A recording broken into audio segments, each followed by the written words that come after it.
So I don't really come from a position of sin or people making choices consciously. I see it more as unconscious. And so when you're looking at, you went ahead and reported these animal abusers to PETA, and you knew that you weren't going to get very far in South Korea with the rape. And so when you're looking at trying to reconcile what other people would typically call evil, how did you work through that part of it?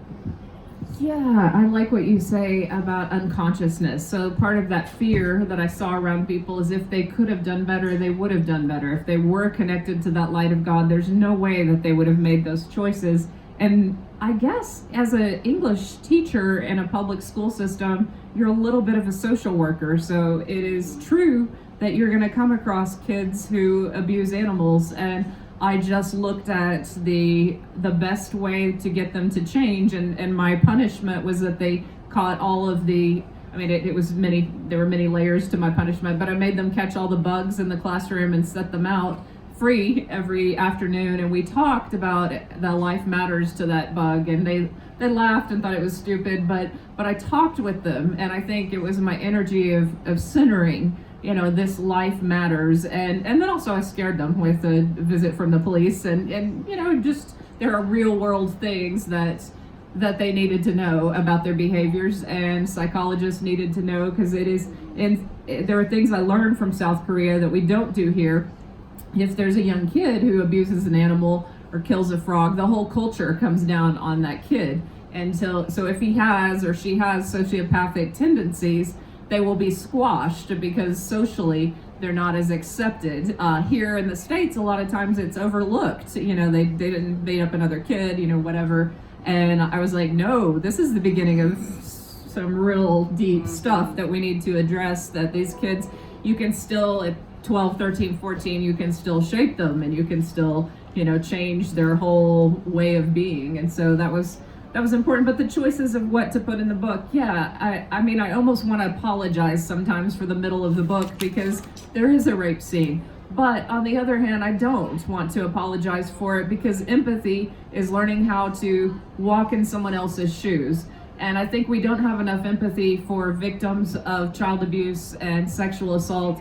And everybody can lessen the pain of victims by actually walking in their shoes for a moment, and walking in that terror, and walking in that moment where, your whole life is torn apart. So here I had the most amazing spiritual experience possible and one of the worst physical experiences possible. How do you reconcile the two? And I reconcile the two by learning to heal myself, and that healing is possible. And if it's possible for me, it's possible for everyone, because there are people, even, I won't name names, but people who are looked at in the metaphysical community as gurus, and they've died on their deathbed still upset about some things that have happened to them. And I want to push healing forward, that no, we don't have to die with that pain. We can release it here. We can truly live healthy, wonderful lives. And that's the overall mission, is that if you put enough focus on healing, no matter how hard the trauma is, and mine's pretty hard and harsh, but everyone has trauma. Everyone has a heartbreak or something that has gone totally wrong in their lives, and how do you heal that? That's the bigger question, is how to heal it. And I'm almost disconnected from it at this point, so I don't know how traumatizing it is. I know a lot of my followers are women who have either suffered child abuse or sexual assault, and I asked them, I said, was this difficult for you? Did it re-traumatize you to read this? And many of them said, yes, a little. I had to put the book down at that moment, but I got over it, and, there was healing at the end of it, and the overall impetus is to spread healing. So one of the books I admired on the subject was Lucky. She offered no healing. So the end of the book, this is Alice Sebold, who wrote, she went on to write a really wonderful novel later that was turned into a movie, Lovely Bones.